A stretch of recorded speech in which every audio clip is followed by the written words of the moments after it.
సదాశివసమారంభాం శంకరాచార్యమధ్యమాం అస్మదాచార్యపర్యంతాం వందే గురుపరంపరాం.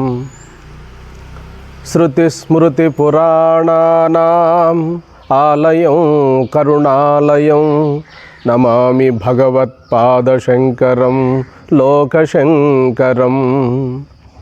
శంకరం శంకరాచార్యం కేశవం బాదరాయణం సూత్రభాష్యకృతౌ వందే భగవంతౌ పునః పునః. దివ్యాత్మస్వరూపులైన ప్రియ ఆత్మబంధువులారా, మనం కొంతకాలంగా ఈ ఆధ్యాత్మిక ప్రవచనములను జరుపుకుంటున్నాము. ఈరోజు మనం మాట్లాడే అంశం ఏమనగా, మన ప్రవచనము ఆరోగ్య సూత్రముల యందు ఆధ్యాత్మిక జీవన విధానమునందు జీవిత లక్ష్యాన్ని ఏ విధముగా సంతరింపజేసుకోవాలనే అంశంపైన ఈనాడు మనం ప్రస్తావన చేసుకుందాం. గడిచిన కాలంలో స్వామి వివేకానంద ఆరోగ్యాన్ని గురించి ఎంతగానో చెప్పడం జరిగినది. దుర్బలులు ఏ కార్యాన్ని సాధించలేరు. ఉక్కు కండరములు, ఉక్కు నరములు, వజ్ర సంకల్పము ఉన్నటువంటి వారి ఈ ఆధ్యాత్మిక జీవన విధానంలో జీవిత లక్ష్యాన్ని చేరుకొనగలరు అని చెప్పడం జరిగినది. ఉత్తిష్టత జాగ్రత్త ప్రాప్య వరాన్ని బోధత, లెండి మేలుకొనండి గమ్యము చేరు వరకు ఆగకండి అని చెప్పి స్వామి వివేకానంద ప్రబోధించడం జరిగినది. అయితే జగద్గురు శ్రీకృష్ణ పరమాత్మ కూడా భగవద్గీతలో గుణత్రయ విభాగ యోగములో ఈ ఆహార విషయాన్ని గురించి ప్రస్తావించడం జరిగినది. ఒక్క భగవద్గీతలో మాత్రము అనేకమైనటువంటి విషయాలు, ఆహార వ్యవహారములు, ఆధ్యాత్మిక జీవన విధానములో ఏ విధముగా సాధకుడు జ్ఞాని, భక్తుడు, యోగి, చిత్తప్రజ్ఞుడు ఏ విధముగా జీవితాన్ని సమన్వయపరచుకొని ఎలా ముందుకు నడవాలి అనేటువంటి అంశాలన్నిటిని కూడా స్పష్టముగా ప్రబోధించడం జరిగినది. మనం తినే ఆహారము, మనం తీసుకునే ఆహారము మనసు పైన ప్రభావం చూపుతుంది. న్యాయార్జిత ఆహారము, దైవార్పిత ఆహారము, మితాహారము. ఈ ఆహారము సమతుల్యముగా ఉండాలి. ఆహారము ఒక నియంత్రణ కూడా మనకు సాధకులకు ఎంతో మేలు చేస్తుంది. కాబట్టి ఆహారంలో మనము తగిన జాగ్రత్తలు తీసుకోవాలి. తెల్లవారుజామున 4 గంటలకే సాధకులు లేవాలి. లేచి గోరువెచ్చని వేడి నీళ్లను 2 గ్లాసులు తీసుకోవాలి. తీసుకొని మొట్టమొదట కాలకృత్యములు తీర్చుకోవాలి. మలమూత్రాలకు వెళ్ళి శీతల స్నానం కానీ, అనారోగ్యవంతులు ఎవరైనా ఉంటే గోరువెచ్చని వేడి నీళ్లు కానీ బాగా స్నానం చేయాలి. స్నానం చేసేటప్పుడు కూడా దైవ భావనతోనే స్నానం చేయాలి. ఆహారం తీసుకునేటప్పుడు కూడా దైవ భావనతోనే ఉండాలి.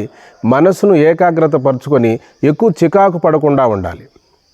మనం ఏం చేసినా కూడా మితం మితం మితం యుక్తాహార విహారస్య యుక్త శ్రేష్టస్సు కర్మసు యుక్త స్వప్నావబోధస్య యోగో భవతి దుఃఖః. నీవేం చేసినా మితం మితం మితం, అమితానికి వెళ్ళకూడదు. అటువంటి వారు ఈ దుఃఖ సాగరాన్ని దాటగలరు. టీవీ చూస్తూనో ఫోన్ మాట్లాడుతూనో ఆహారము తీసుకొనకూడదు. మనం తీసుకునే ఆహారము బాగా నమలాలి, ఆస్వాదిస్తూ ఆహారాన్ని తీసుకోవాలి. అన్నో బ్రహ్మ రసో విష్ణు భోక్తో మహేశ్వర అని మనకు శాస్త్రవాక్యం ఉన్నది. అన్నాన్ని భుజించేటువంటిది బ్రహ్మమేనని చెప్తుంది. అన్నం పరబ్రహ్మస్వరూపం. కాబట్టి అన్నో బ్రహ్మ రసో విష్ణు భోక్తో మహేశ్వర. కాబట్టి ఆహారం అనేటువంటిది కూడా శ్రద్ధాభక్తులతో తీసుకోవాలి. ఆహారం చేసేటువంటి అమ్మగారులు కూడా శుచిగా, శుభ్రముగా, పవిత్ర భావనతో ఆహారం చేయడానికి ప్రయత్నించాలి. ఆహారం అన్నది ఒక యజ్ఞం లాంటిది. కాబట్టి ఆహారం ఎలా పడితే అలా చేసేయకూడదు. శుచిగా స్నానం చేయాలి, పాత్రలు శుచిగా ఉండాలి. ఆ చేసేటువంటి వ్యక్తులు కూడా మంచి భావనతో, ఎవరికి ఏ భావన ఉంటుందో ఆ భావన ఆహారంలో కూడా ప్రవేశిస్తుంది అని చెప్తున్నారు మన పూర్వీకులైన మహాత్ములు. ఎవరి చేతి నుండి ఆహారం తీసుకుంటే ఆ గుణగణాలు కూడా వస్తాయి అని చెప్పడం జరిగినది. ఈ విషయాన్ని మీరు సూక్ష్మంగా గుర్తించగలరనే నేను మనవి చేసుకుంటున్నాను. కాబట్టి నేటి కాలంలో ఉండే ఈ ఆహార ధాన్యాలన్నీ కూడా ఎంతో పాలిష్ చేయడము, వాటిపైన ఉన్నటువంటి విటమిన్ పూర్తిగా తొలగిపోవడం వల్ల వ్యాధి నిరోధక శక్తిని కోల్పోతున్నాం. అయితే మనకు ఉన్నంతలో ఉప్పుడు బియ్యం కానీ, దంపుడు బియ్యం కానీ, పాలిష్ తక్కువగా ఉండేటివి ముడి బియ్యం కానీ తీసుకోవాలి. సాధకులుగా ఉండేటువంటి వారు ఎక్కువ పాలిష్ చేసిన రైస్ను తీసుకోకూడదు. పాలిష్ చేసిన బియ్యాన్ని ఏదో అవసరమైనప్పుడు మాత్రమే, ఇక సందర్భంలో ఏదన్నా బయట వెళ్ళినప్పుడు, ఎక్కడైనా ఫంక్షన్కి వెళ్ళినప్పుడు, ఎక్కడైనా అకేషన్కి వెళ్ళినప్పుడు మాత్రమే తీసుకోవాలి. తక్కిన కాలంలో వీలున్నంత వరకు మన ఇంట్లోనే మనము స్వహస్తాలతో చేసుకున్న ఆహారము, మితాహారము, దైవార్పిత ఆహారము, సాత్విక ఆహారంగా ఉండాలి. ఆహారం వలనే మనసు ఏర్పడుతుంది, బుద్ధి ఏర్పడుతుంది, చిత్తం ఏర్పడుతుంది. ఇవన్నీ కూడా ఆహారం వల్లనే మనసు ఏర్పడుతుంది. కాబట్టి ఈ సాత్విక ఆహారాన్ని పెంపొందించుకునేటువంటి విధానాన్ని చూసుకోవాలి. రజోగుణము, తమోగుణము, సత్వగుణము, ఈ 3 గుణాల్లో ఉన్నటువంటి గొప్పతనం ఏమిటంటే, ఏ ఒక్క గుణం ముందుకు వచ్చిందో 2 గుణాలు కిందికి వెళ్ళిపోతూ ఉంటాయి. రజోగుణం పైకి వచ్చిందా సత్వగుణము, తమోగుణం కిందికి వెళ్ళిపోతాయి. తమోగుణం కానీ పైకి వచ్చిందా సత్వగుణము, రజోగుణము కిందికి వెళ్ళిపోతాయి. అలాగే సత్వగుణం కానీ పైకి వచ్చినదా తమోగుణము, రజోగుణము కిందికి వెళ్ళిపోతాయి. కాబట్టి సత్వగుణాన్ని మనం అభివృద్ధి పరుచుకునే దిశగా మనం ప్రయాణం చేయాలి. ఆహారం తినేటప్పుడు కూడా ప్రశాంత హృదయంతో ప్రసాదంగా తీసుకోవాలి. మనం తీసుకున్న తర్వాతనే శరక సంహితలో 400 అడుగులు నడవమంటారు.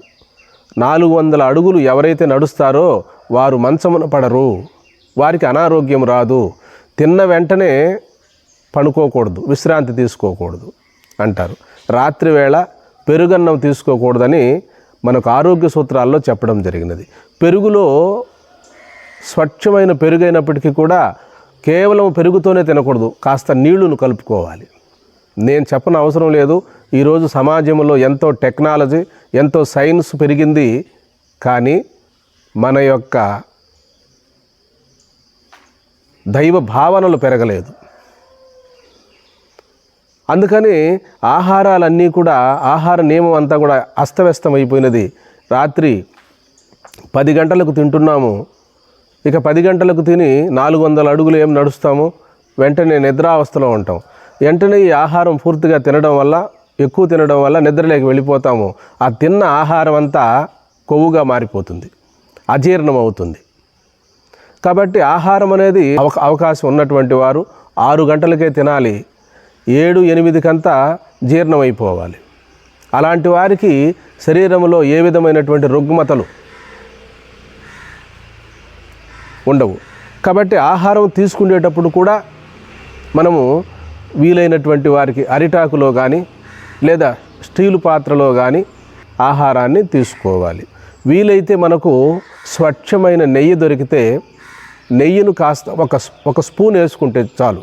పూర్వకాలంలో ఒక నానుడు ఉండేది, దారలేని కూడు దయ్యపు కూడు అనేటువంటి వారు.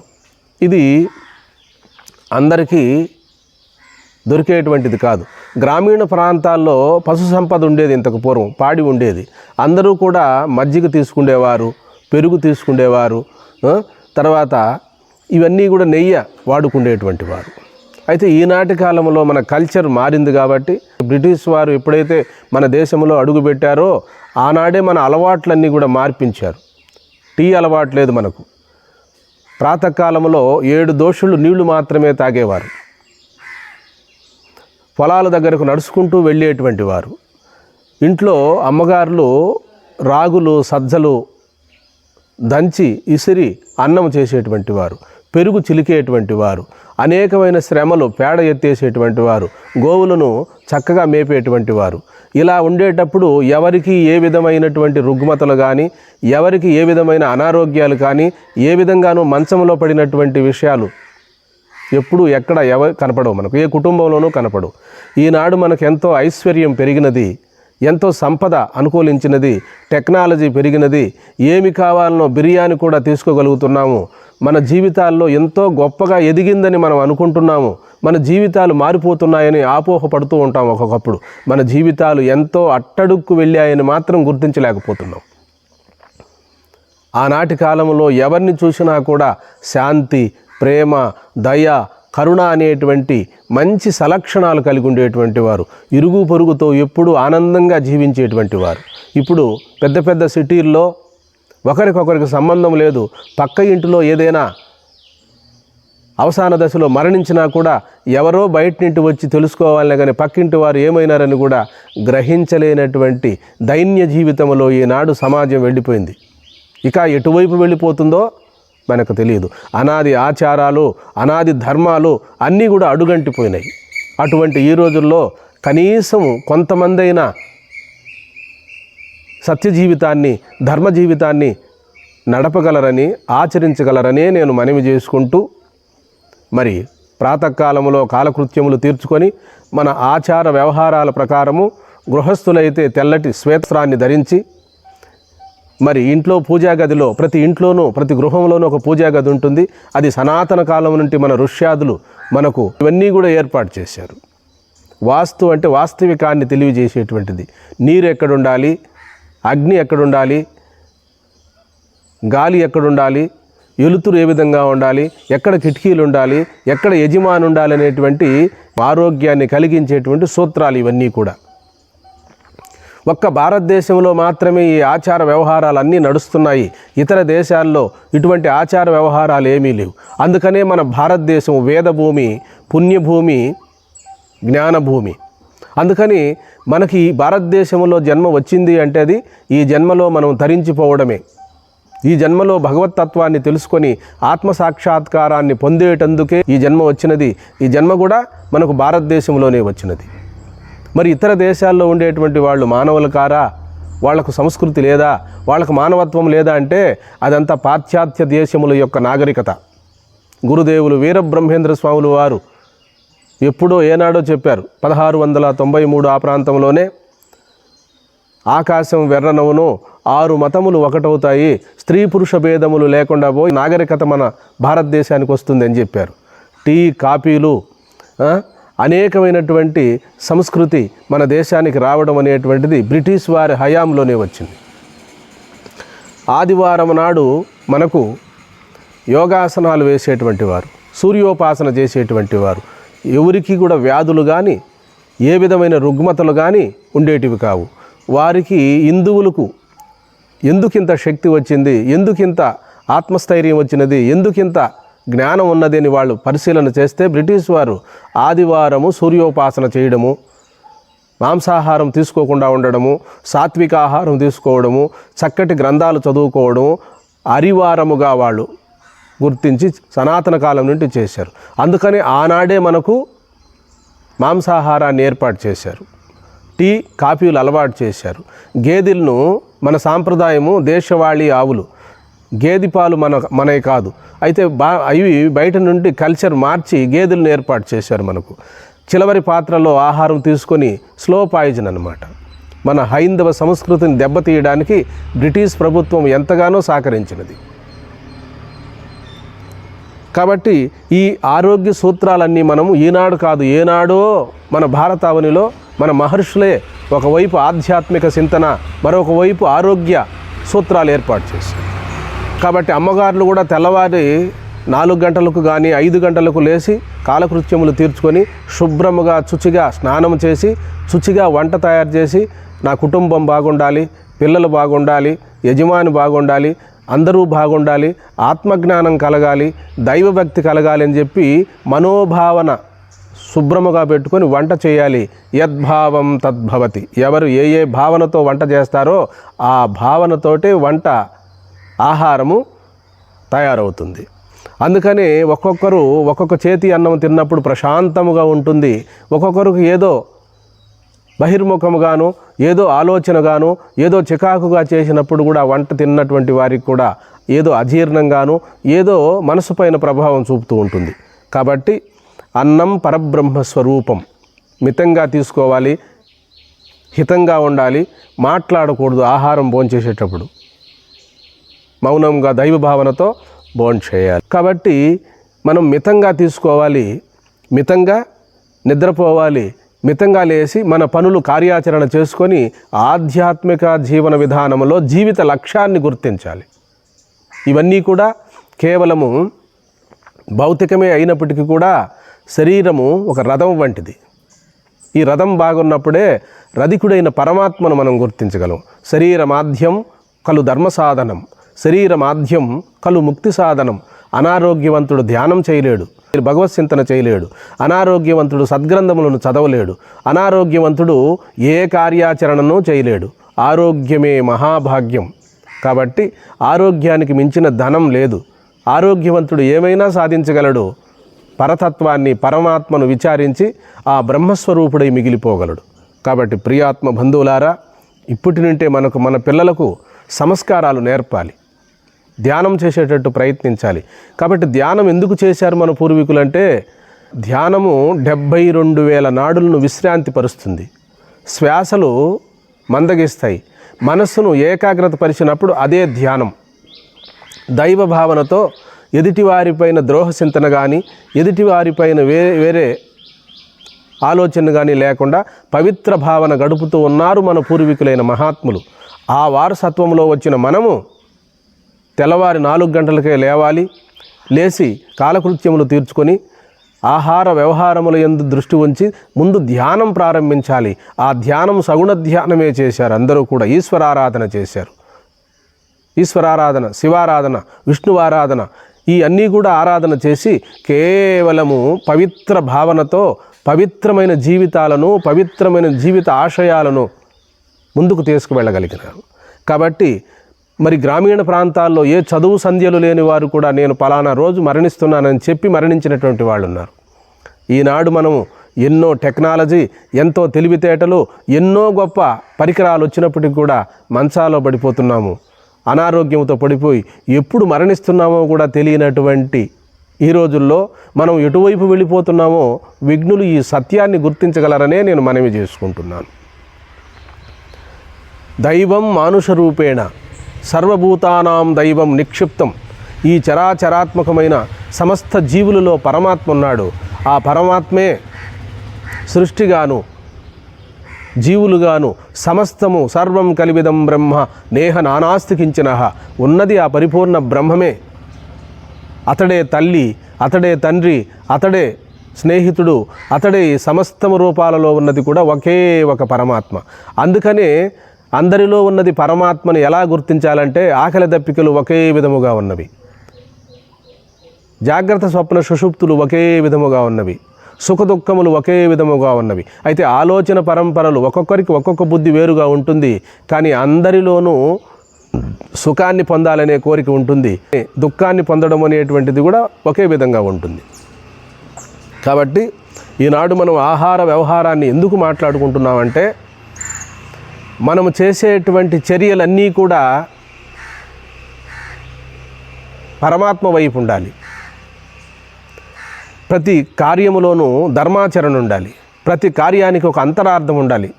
ఏం చేసినా, ఏమి మాట్లాడినా అన్నీ కూడా శాంతియుతంగా ఉండాలి, ధ్యానములో ఉన్నట్టే ఉండాలి. అటువంటి వారికి బీపీ, షుగరు, ఇతరమైనటువంటి ఏ సుఖవ్యాధులు కూడా రావు. ఈ మధుమేహ వ్యాధి అనేది సనాతన కాలం నుండి, ఋష్యాదుల కాలం నుండి కూడా ఉన్నది. అయితే అవన్నీ కూడా ఉన్నప్పటికీ కూడా ఆనాడు శరీరాన్ని ఒక గొప్ప వజ్రకాయముగా చేసుకుంటూ వచ్చారు, వ్యవసాయం చేశారు. ఎన్నో మంచి పనులు చేయడం వల్ల ఆ జబ్బులు ఎవరికి వాళ్ళ దగ్గరకు వచ్చేటివి కావు. ఈనాడు భోగలాలసులై సుఖాలు ఎక్కువగా అనుభవించడం వల్ల సుఖవ్యాధులు ప్రబలిపోయినాయి అంటాడు వీరబ్రహ్మేంద్ర స్వాములు వారు. కాబట్టి మంచి ఆహారాన్ని తీసుకోవాలి. పాలు, పెరుగు, సిరుధాన్యములు, ఆకుకూరలు మనకున్నంతలో తీసుకోవాలి. కానీ ఇవన్నీ కూడా కల్తీ అయిపోయినాయి. ఇవన్నీ రసాయనిక ఎరువులతో తయారై ఉన్నాయి. కాబట్టి పాలల్లో నీళ్లు కలిపినా తప్పు లేదు, కానీ పాలల్లో రసాయనాలు కలిపినటువంటి కెమికల్ కలిపినటువంటి పాలు తీసుకోవడం వల్ల ఎంతో కష్టము, ఎన్నో జబ్బులకు మూలమవుతుంది. అలాగే చిన్న పిల్లలు, అభము శుభము తెలియని చిన్న పిల్లలకు కూడా మనము గేదె పాలు కానీ ఆవు పాలు కానీ ఏమీ వాడలేక ప్యాకెట్ పాలే వాడుతున్నాము. మనము చెడింది కాక పిల్లలను కూడా చెడుస్తున్నాము. కేవలము తెల్లవారుజామున పాలే తాగనక్కర్లేదు, స్వచ్ఛమై మట్టి కుండలో నీళ్లు తాగితే అంతకంటే వేరే అమృతమైనటువంటి స్వరూపం. జలం అమృత స్వరూపం. జలమే సమస్త జీవులకు ప్రాణాధారం. జలం లేకపోతే ఒక క్షణం కూడా జీవించలేము. ఆహారం లేకపోయినా పర్వాలేదు, కానీ స్వచ్ఛమైన గంగా జలాన్ని తీసుకోగలిగితే దానికంటే మించినటువంటిది ఇంకొకటి లేదు. శరీరంలో నాడీ శుద్ధి కలుగుతుంది, ప్రశాంతత వస్తుంది. కేవలము గేదె పాలులో నీళ్లు కలిపినా పర్వాలేదు, మజ్జిగ చేసుకోండి, అందులో నిమ్మరసం పిండుకొని తాగండి. మనం వాడే ప్రతి ఆహారము విషతుల్యమై ఉన్నది. పూర్వము 70-80 ఏళ్ళు బ్రతికారు, ఇప్పుడు 60 ఏళ్లకు 40 ఏళ్లకు 50 ఏళ్ల లోపలనే మరణిస్తున్నాం. కారణం, మనం తినేటువంటి ఆహారము కాలుష్యమైపోయినది, మనం తినే ఆహారము రసాయనాల మయమైపోయినది, మనం తినే ఆహారం కలుషితమైపోయినది. కాబట్టి బియ్యాన్ని మనము వీలున్నంత వరకు ఎక్కడైనా మనకు తెలిసినంతలో దంపుడు బియ్యము కానీ ముడి రైసు కానీ వాటికి బదులు గోధుమలు కానీ ఏమైనా తీసుకొని ఒక్క పూట ఆహారం తీసుకొని 2 పూటలు ఏదో ఒక అల్పాహారం తీసుకొని జీవన విధానంలో జీవిత లక్ష్యమైనటువంటి ఆత్మధ్యానం చేసుకునేదానికి ఎంతైనా మనకు ఉపకరిస్తాయి. కాబట్టి మరి ఆహారం తీసుకునేటప్పుడు ముందుగా ఆహారానికి ముందే నీళ్లు 1 గ్లాసు తీసుకోవాలి. అర్ధగంట తర్వాత భోజనం చేయాలి. ఆహారం తీసుకున్న వెంటనే నీరు తాగకూడదు. ఇది ఈనాటి కాలంలో సైన్స్ పరంగా చెప్తున్నారు. ఆహారం తిన్న వెంటనే నీళ్ళు ఎక్కువ తాగితే గ్యాస్ట్రిక్ ప్రాబ్లం వస్తుందని. కాబట్టి 1.5 గంట తర్వాత నీళ్లు తీసుకోవాలి. 5 లీటర్లు 6 లీటర్లు నీళ్లు తాగకూడదు. ఎప్పుడు మన శరీరం అడుగుతుంది, మనకి ఎంత కావాలో మన శరీరానికి తెలుసు. దపిక కొన్నప్పుడే నీళ్లు త్రాగాలి. తెల్లవారుజామున కూడా 2 గ్లాసుల కంటే 3 గ్లాసుల కంటే ఎక్కువ తీసుకోకూడదు. శుభ్రముగా మలమూత్రాలు ఫ్రీగా వెళ్ళాలి. మలమూత్రాలు ఫ్రీగా వెళ్లకుండా ఉంటేనే మనకు జబ్బు ఏర్పడుతుంది. అన్ని జబ్బులు మలమూత్రాల్లోనే ఏర్పడతాయి. మలమూత్రాలు శుభ్రముగా వెళ్ళాలి. మలమూత్రాలు శుభ్రముగా వెళ్ళాలి అంటే పీసు పదార్థాన్ని తీసుకోవాలి. ఏం స్వామి ఆరోగ్య విషయాలు చెప్తున్నారే, ఆధ్యాత్మిక చింతన మనకు చెప్పలేదే, ఆత్మ విషయం మాత్రం చెప్పేవారు. ఇప్పుడు ఆరోగ్య విషయాలు ఎందుకు చెప్తున్నారంటే, శరీరమాధ్యం కలు ధర్మ సాధనం, శరీరమాధ్యం కలు ముక్తి సాధనం. మనం తెలుసుకుంటే ఈ ఆత్మతత్వానికి శరీరం ఎంతో సహకరిస్తుంది. కాబట్టి యోగి శరీరాన్ని కాపాడుకుంటాడు, శరీరాన్ని వజ్రతుల్యం చేసుకుంటాడు. యోగికి ముక్తి లేదు, యోగికి మళ్ళా జన్మ ఉంది. జ్ఞాని శరీరాన్ని పట్టించుకోడు, శరీరానికంటే సాక్షి అయి దృశ్యముగా చూస్తాడు. అందుకని నిరంతరము ఆత్మభావనను పెంపొందించుకొని ఆత్మస్వరూపుడై మిగిలిపోతాడు. శరీరము నేను కాదు, మనసు నేను కాదు, బుద్ధి నేను కాదు, చిత్తము నేను కాదు, ఇవేవి నేను కాదు, వీటన్నిటిని తెలుసుకుంటున్న సాక్షి స్వరూపాన్ని అని చెప్పి అంత ధైర్య సాహసాలతో జ్ఞాని శరీరాన్ని ప్రారంధానికి వదిలేస్తాడు. అందుకనే ఏ మహాత్ముని చూసినప్పటికీ కూడా ఏదో క్యాన్సర్ వచ్చిందని, ఏదో బలీయమైన జబ్బు వచ్చిందని, ఏదో అనేకమైన పెరాలసీ వచ్చిందనో అనేక కోణాల్లో మహనీయులకు ప్రతి ఒక్కరికి కూడా చివరి రోజుల్లో మంచాన పడడము, బలీయమైనటువంటి క్యాన్సర్ రావడము, ఇటువంటి జబ్బులు ఉన్నవి. భగవాన్ శ్రీ రమణ మహర్షుల వారికి ఈప్ మీద క్యాన్సర్ వచ్చింది. రామకృష్ణ పరమహంసకు గొంతులో క్యాన్సర్ వచ్చింది. వ్యాసాశ్రమ వ్యవస్థాపకులు మహర్షి మలయాళ స్వాముల వారికి చెవిలో క్యాన్సర్ వచ్చింది. ప్రతి ఒక్కరికి కూడా ఎందుకు వచ్చిందంటే శరీరాన్ని ప్రారంధానికి వదిలేస్తారు. యోగి మంచమున పడడు, జ్ఞాని మంచములో పడిపోతాడు. కానీ మంచములో పడినప్పటికీ కూడా తాను ముక్తుడే. యోగి మంచములో పడకుండా ఉన్నప్పటికీ, శరీరాన్ని కాయకల్పసిద్ధి చేసినప్పటికీ ఇతడు మళ్ళా జన్మకు రావాల్సినది. కాబట్టి యోగిది నిరంతరము పరిశ్రమ. జ్ఞాని సర్వసృష్టికి సాక్షి అయి ఏ పరబ్రహ్మ స్వరూపమైతే ఉన్నదో ఆ పరమాత్మే తన స్వరూపము, ఈ సమస్త సృష్టి కూడా పరమాత్మమయమని ఆ పరమాత్మ భావనలో, ఆ బ్రాహ్మీ స్థితిలో, సర్వాత్మ భావనలో, ఆ ఏకాత్మ భావనలో మిగిలిపోతాడు. కాబట్టి ఈరోజు మనం తెలుసుకోవలసినటువంటి అతి ముఖ్య అంశం ఏమిటి అంటే ఆహార వ్యవహార నియమములు, సమయపాలన చేసుకుంటూ 8 గంటలకే ఆహారాన్ని తీసుకోవాలి, వీలుంటే 6 గంటలకే తీసుకోవాలి. తెల్లవారి వీలున్నంత వరకు 4 గంటలకు లేవడానికి ప్రయత్నించాలి. ఆ సమయంలో అమృత వేళలో ధ్యానము కానివ్వండి, యోగం కానివ్వండి, జపం కానివ్వండి, పూజలు కానివ్వండి, ప్రశాంతమైన హృదయంతో పూజలు ఆచరించాలి. దైవ భావనను పెంపొందించుకోవాలి. రోజంతా కూడా చికాకు పడకుండా ఉంటుంది ధ్యానం చేస్తే 3 గంటలకు. తెల్లవారుజామున మనం లేచేటప్పుడు లేవడానికి ముందు ఏ భావనతో లేస్తామో ఆ రోజంతా చికాకు పడుతూ ఉంటాం. కరాగ్రేసే వసతి లక్ష్మి, కర మధ్యే సరస్వతి, కర మూలేతు గోవింద, ప్రభాతే కరదర్శనం. మన 2 చేతులను మనము చూసుకోవాలి, 2 చేతులను కళ్ళ మీద స్పర్శ చేసుకోవాలి. శరీరంలో ఉండేటువంటి శక్తి చేతల్లో ఉంటుంది. కాబట్టి మనము తెల్లవారుజామున అటు ఇటు నడవడానికి వాకింగ్ చేయాలి. వీలున్నటువంటి వారు సుఖమయమైనటువంటి వ్యాయామాలు చేయాలి. అనులోమ విలోమ ప్రాణాయామం చేయాలి, మంత్రజపం చేయాలి, ధ్యానం చేయాలి. ఇవన్నీ కూడా మన మనస్సును, మనిషిని సంస్కరింపజేస్తాయి. కాబట్టి ఎప్పుడు కూడా ఇంట్లో వాళ్ళతో కానీ బయట వాళ్ళతో కానీ అనవసరంగా చికాకు పడకూడదు, చికాకును కొని తెచ్చుకోకూడదు. అందరి యందు కూడా సమతత్వాన్ని పాటించాలి. అందరి జీవితాలు కూడా వారి ప్రారంధాన్ని అనుసరించి నడుస్తూ ఉంటాయి. కొందరు మంచివాళ్ళుగాను, కొందరు చెడువాళ్ళుగాను, కొందరు అనేక విషయాల్లో మునిగిపోతూ ఉంటారు. ఇది ఈశ్వర సృష్టి. ఈ సృష్టిలో ఒక్కొక్కరి పాత్ర ఒక్కొక్కరు నిర్వహిస్తూ ఉంటారు. అందరూ కూడా మనకు గురుస్వరూపులే. మనము అలా కాకూడదు.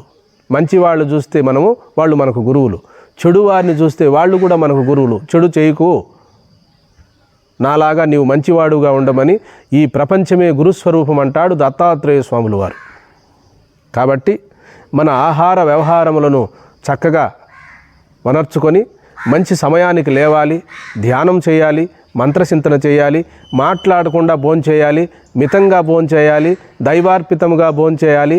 ఇవన్నీ కూడా చేసుకొని జీవితాన్ని భగవన్మయం చేసుకోవాలి. తైత్రేయోపనిషత్తులో ఆహార విషయాన్ని మనకు ఎంతగానో చెప్పడం జరిగినది.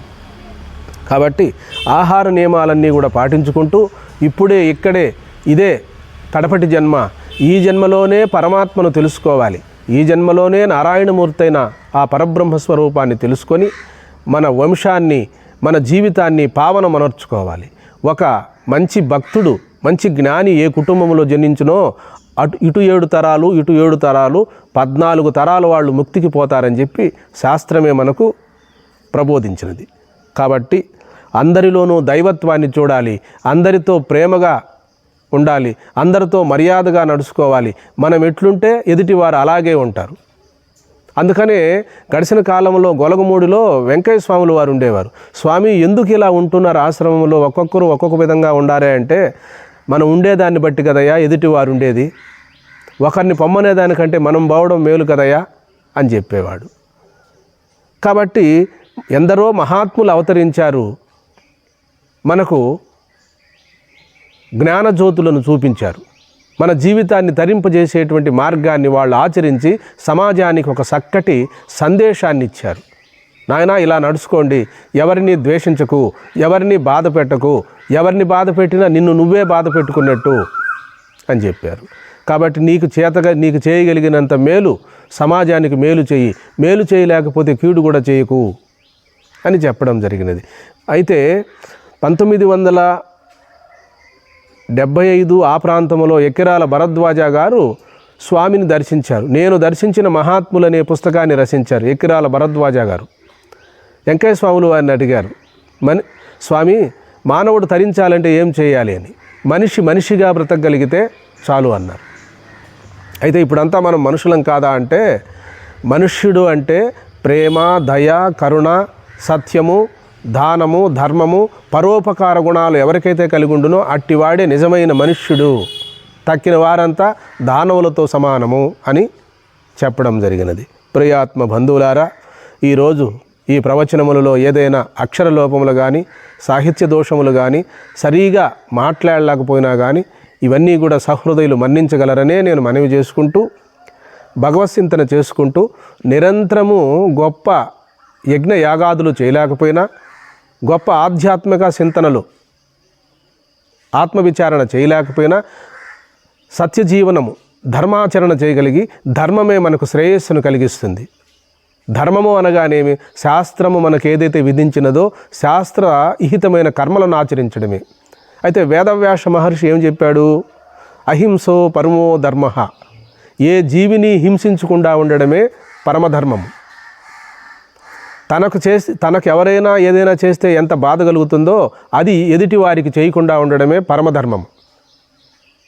కాబట్టి వ్యాసులు వారిని అడిగారు, అసలు మీరు అష్టాదశ పురాణాలను ఎన్ని రాశారు కదా, వేదములను ఉపనిషత్తులను అన్నీ రాశారు కదా, ఇందులో ఉన్నటువంటి ఆంతర్యమేమి, ఇందులో ఉన్న ధర్మ సూక్ష్మమేమి చెప్పగలరా అంటే, శ్లోకార్థేన ప్రవక్ష్యామి యదుక్తం గ్రంథకోటిభిః పరోపకారాయ పుణ్యాయ పాపాయ పరపీడనం.